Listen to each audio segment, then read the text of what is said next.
안녕하세요. 콘스탄트 김의 티스와 함께 돈 버는 아카데미. 이번 시간에는요, 돈 버는 경제, 분양가 상한제 제대로 알기 편이 되겠습니다. 분양가 상한제 시행 시기가 그동안 유예를 두었다가 2020년 7월 29일부터 시행하게 되었습니다. 바로 내일이죠. 거기에 대해서 자세히 알아보도록 하겠습니다. 우선 수요와 공급 곡선에 대한 이해, 시장의 균형 가격에 대한 이해부터 좀 알아볼 필요가 있을 것 같습니다. 이 나타나 있는 그림은요, 수요 공급의 곡선의 모양입니다. D는요, 반비례 형태에 나타난 D는 바로 수요고요. S는 서플라이 공급이 되겠습니다. 결과적으로요, P하고 Q가 있는데요. 프라이스하고 퀀티티죠. 그 다음에 가격과 거래량이 되겠는데요. 가격이 오르면 당연히 수요는 급감하게 되겠죠. 가격이 내리면 수요는 늘게 됩니다. 반대로 가격이 오르면은 많은 공급자들이 공급을 강화시키겠죠. 그래서 공급이 늡니다. 그러나 가격이 내리면은 실익이 없으니까 공급자는 공급을 줄이겠죠. 그렇게 해서 수요와 공급이 만나는 점이 있습니다. 이것이 바로 시장 가격이라고 말씀드릴 수가 있는데 그것이 바로 균형 가격이라고 할 수 있는 것이 되겠습니다. 이것이 바로 수요와 공급 곡선의 기본적인 원리가 되겠습니다. 따라서 공급이 줄거나 수요가 늘면 가격은 상승하게 돼 있고요. 공급이 늘고 수요가 줄면은 가격은 하락하게 되겠습니다. 여기서 수요 곡선이요. 오른쪽 위로 올라가면은 그거는 그 수요량이 증가한다는 것이고요. 왼쪽으로 내려가면 수요량이 감소한다는 것이고요. 그 다음에 공급 곡선도요. 좌측 위로 올라가게 되면은요. 공급이 감소한다는 것이고 그 공급 곡선이 오른쪽으로 더 내려가면은요. 공급이 는다는 그런 내용이 되겠습니다. 분양가 상한제가 무엇일까요? 말 그대로요. 분양가. 예를 들어서 아파트를 짓고 나서 일반인들에게 판매하는 가격에 캡을 씌웠다는 겁니다. 캡이라는 건 뭐냐면은 그 이상을 판매할 수 없도록 분양할 수 없도록 만드는 것이죠. 예를 들어서 뭐 3억 원이다 그러면 3억 원 이상을 분양할 수 없다는 것이 되겠습니다. 자, 분양가 상한제를 하는 이유가 뭘까요? 바로 주택가격 안정화를 위한 일환으로 부동산 정책이라고 말씀드릴 수가 있는데, 그러나 분양가 상한제를 함으로써 과연 주택가격 안정화가 올 수 있을까요? 전혀 그렇지 않다고 보는데 한번 보겠습니다. 결과적으로 분양가 상한제라고 하는 것은요, 정부로부터 분양가를 승인받는 제도입니다. 정부는 어떻게 하느냐? 택지비, 토지값이죠. 토지값에 대한 감정평가를 하고요. 기본 건축비가 있습니다. 그 국토부에서 또 고시를 합니다. 1년에 두 번. 그 건축비를 더합니다. 그게 원가가 되겠죠. 그 다음에 가산비용, 예를 들어서 그 아파트의 특수 구조라든가 고층 여부라든가 친환경 상태로의 어떤 구축됐다든가 이런 것을 판단해서 지자체죠. 지자체가 분양가 심사위원회에서 분양가를 승인하는 제도입니다. 그러면 그 승인받은 그 금액을 초과해서 분양할 수 없다는 그런 내용이 되겠습니다. 결과적으로 국가가 분양가격 상한선을 정해서 그 이상을 못하게 만드는 제도인데요. 예를 들어서 일반인들이요, 이런 제도가 없었다면은 예를 들어서 아파트를 짓는데 원가하고 건축비가 5억 원이 들었다. 그런데 여러 가지 다 생각해서 자기들이 이익을 보기 위해서 7억 원의 분양을 해도 아무 문제가 없었던 것이죠. 7억 원이 만약에 비싸다면 사람들은 사지 않을 것이고 적정하다면 사겠죠. 그런데 이것을 분양가 상한제로 만약에 정부가 일방적으로 5억 5천이라든가 6억 원으로 책정하게 된다는 것이 되겠죠. 그러면 7억 원 받아야 되는데 5억 5천에 6억 원밖에 못 받게 되니까 공급하는 사람들은 굉장히 난감하지 않을 수가 없을 것 같습니다.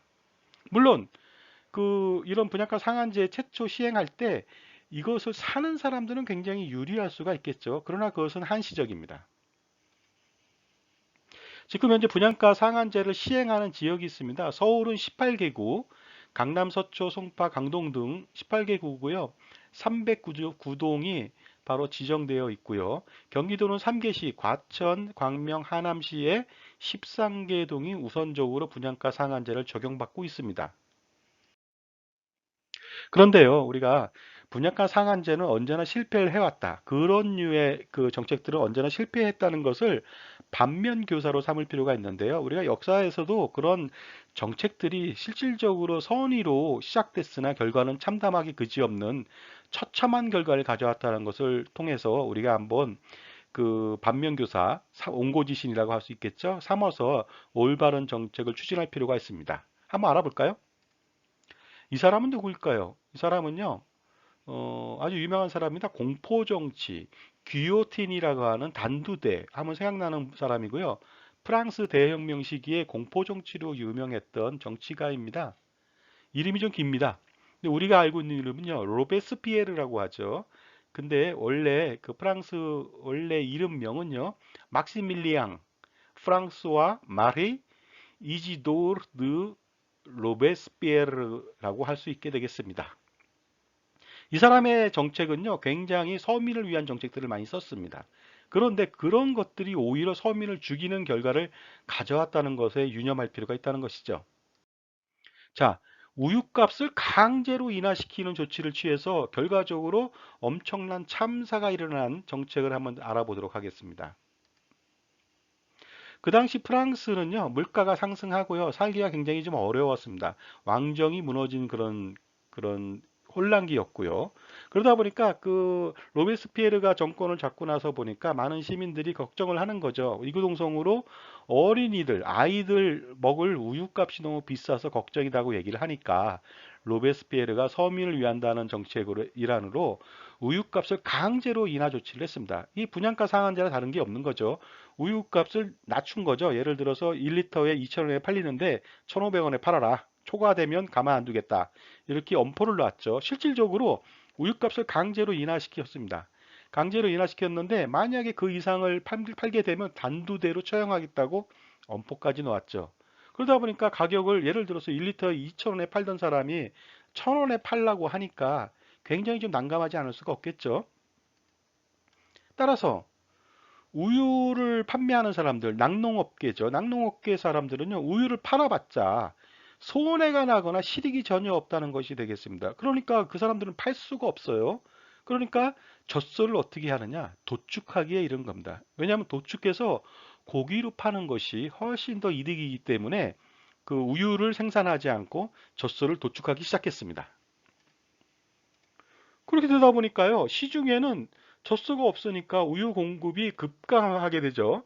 이렇게 급감하다 보니까요, 오히려 우유값은 폭등을 하게 됩니다. 왜냐하면 공급은 적고, 그 다음에 사람들은 많이 원하다 보니까요, 바로 그 시장에서 가격을 제대로 된 가격을 줄 수는 없고 예를 들어서 뭐 저기 강제 인하 조치가 있었으니까 음성적으로 우유를 사기 시작하는 것이죠. 그래서 자기는 먹고 살아야 되니까 예를 들어서 2,000원에 팔던 1리터에 2,000원에 팔던 우유를 로비스피에르가 1리터에 1,000원에 팔라고 하니까 겉으로는 1,000원이지만 실질적으로 어떻습니까? 그 음성적으로 판매할 때는 1리터에 10,000원이 되고 막 그런다는 것이죠. 그러다 보니까 서민이나 그러니까 중서민들이 잘 못 먹겠습니다 하고 그 원성이 자제했었는데 이제는 부자들도 먹기가 힘든 그런 상황이 벌어졌다는 것입니다. 이런 것을 보면 이런 말이 있잖아요. 지옥으로 가는 길은 선의로 포장되어 있다. 굉장히 중서민들의 어떤 고충을 해소시키기 위해서 그 우유값을 낮췄는데 오히려 중서민들을 죽이게 되는 그런 결과를 가져왔다는 것입니다. 분양가 상한제 마찬가지입니다. 서민들한테 값싼 주택을 공급하겠다고 선의로 그 정책을 펼치지만은 결과적으로는요. 그 부동산 가격, 주택 가격이 급등해 가지고 나중에 서민들이 절대 살 수 없는 그런 지경에 놓이게 될 것입니다. 그래서 그 경제학자 밀턴 프리드만이 이렇게 말했죠. 가장 나쁜 시장도 가장 좋은 정부보다 훨씬 좋다. 그러니까 시장이 비록 불합리한 점이 있다 하더라도 내버려 두라는 것입니다. 아무리 훌륭한 정부가 좋은 정책을 펼친다 하더라도 가장 나쁜 시장보다도 한참 나쁘니까 오히려 그 다양한 정책이 그 국민들을 더 옥죄거나 불편하게 만든다는 그런 내용이 되겠습니다. 분양가 상한제 마찬가지로 초기에 값싸게 공급이 될 수는 있습니다만 그 다음부터 공급량은 급감하게 될 겁니다. 그렇게 되면 결과적으로는요 서민들은 살 수가 없겠죠. 그 다음에 분양가랑 관계없는 일반 주택 시장의 가격이 폭등하게 되는 것을 막을 수가 없습니다. 결과적으로 분양가 상한제를 그림으로 한번 나타내 보겠습니다. 그 최초의 수요 공급 곡선에 의해서 점선의 균형 가격하고 균형 거래량이 생겼습니다. 그런데 최고 가격제라고 해서 분양가 상한제죠. 그 선을 밑으로 다운시켰죠, 정부가. 그래서 최고 가격제 이하로만 분양을 하라 하고 하니까 가격이 다운된 상태에서 그 수요자는 그대로 있죠. 그 상태다 보니까 초과 수요가 발생됐습니다. 결과적으로 공급을 더 이상 할 수가 없게 되고 수요는 그대로 늘어 있는 상태가 되겠죠. 이런 상태에서 결과적으로 시장의 가격은 어떻게 변화가 될까요? 문제점 알아보도록 하겠습니다. 분양가 상한제를 실시하면요.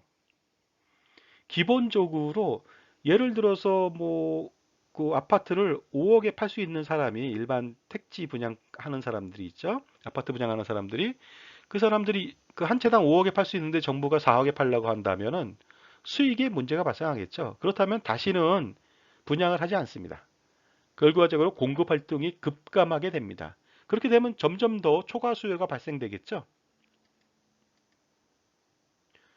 초기에 분양가 상한제 실시 이후에 초기에 소수 수요자만 값싸게 아파트를 살 수는 있을 겁니다. 그러나 그 이후에 공급이 급감되면서 나머지 수요 대비 공급이 절대 부족이라고 하는 현상이 발생하게 됩니다. 결과적으로 어떻게 하느냐? 사람들은 살 수가 없게 됩니다. 아파트를. 그러다 보니까 음성적인 거래가 활성화된다. 결과적으로 가격이 폭등한 상태에서 사지도 못하는 그런 일이 벌어진다는 것이죠. 그리고 강제로 또 그 주택 공급을 하라고 강요할 수도 있거든요, 정부가. 그러나 그게 절대적으로 자발적으로 하는 것이 아니다 보니까요. 공급 주택에 있어서 품질 저하 현상이 일어날 수가 있습니다. 결과적으로 품질이 부실화돼 가지고 오히려 사람 사는 아파트가 위험해질 수도 있다는 그런 문제점을 야기할 수도 있다는 것이 되겠습니다. 이런 분양가 상한제는요, 단기적으로 갑자기 가격이 낮춘 그런 효과는 볼 수 있지만 중장기적으로는요, 영원히 돈 없는 서민들은 주택 소유는 영원히 불가하다 하는 점이 가장 큰 문제라고 말씀드릴 수가 있습니다. 마치 최저임금을 폭등시켰을 때랑 똑같은 문제가 생깁니다. 저소득자, 아르바이트생이나 이런 사람들, 단순 노무자들의 그런 어떤 실질적인 어떤 생활 소득을 향상시키기 위해서 최저임금을 인상시킵니다. 뭐 시간당 뭐 만 원이라든가 시간당 9천 원이라든가 이렇게 급격하게 인상을 시키면은 많은 돈을 받은 사람은 당연히 전보다 윤택한 생활을 할 수 있겠지만 전체적으로 어떤 일이 벌어지냐면요. 고비용 임금에 대한 부담을 느낀 고용주가요.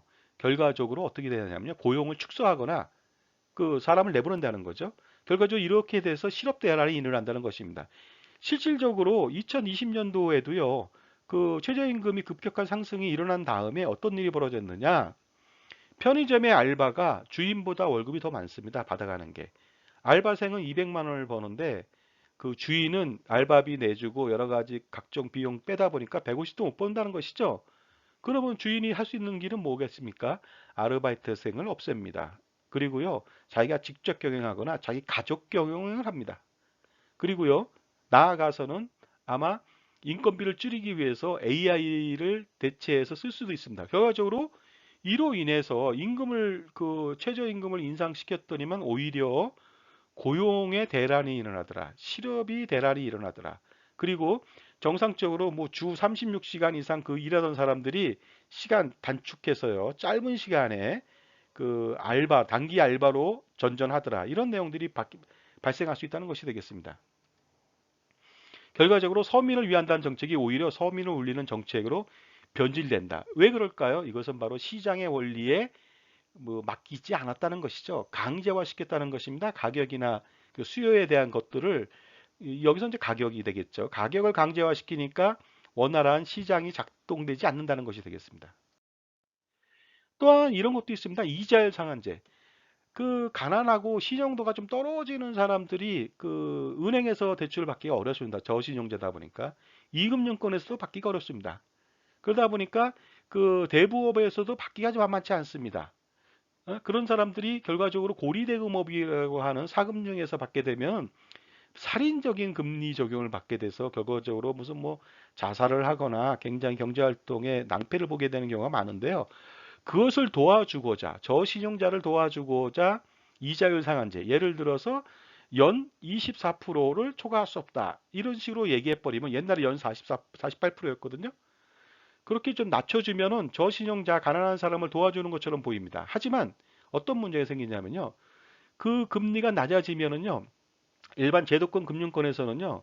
그 저신용자한테 대출을 해주지 않습니다. 왜냐하면 떼일 수 있는 리스크가 많은데 이자율은 떨어졌거든요. 그러다 보니까 안 해준다는 것이요, 대출을. 그러면 결과적으로 이 사람들은 어디 가서 대출을 받느냐?